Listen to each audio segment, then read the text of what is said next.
Auzubillahimineşşeytanirracim. Bismillahirrahmanirrahim. Urmatlı momun musulmandar, bugün men sizler menen jamandıkka jakşılık menen жооп берүү жөнүндө ислам негизинде сүйлөшкөм келип атат.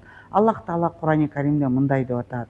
Аузубиллахimineşşeytanirracim. Bismillahirrahmanirrahim. Ва ла таставил хасаната ва ла саййиа. Жакшылык менен жамандык тең боло албайт. Итфа биллати хия ахсану. Жамандыкка эң жакшы жол менен жооп бер. Фаизаллази байнака ва байнаху адавату каннаху валиян хамим. Ошондо сенин душманың сенин жакын досуңдай болуп калат.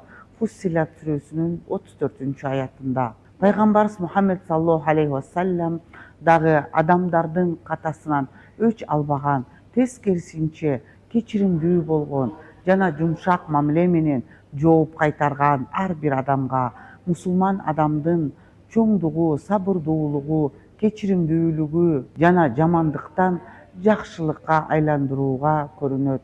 Урматтуу момун мусулмандар, ар бир адамга жакшылык менен жооп бериңиздер. Саламу алейкум ва рахматуллахи ва баракатух.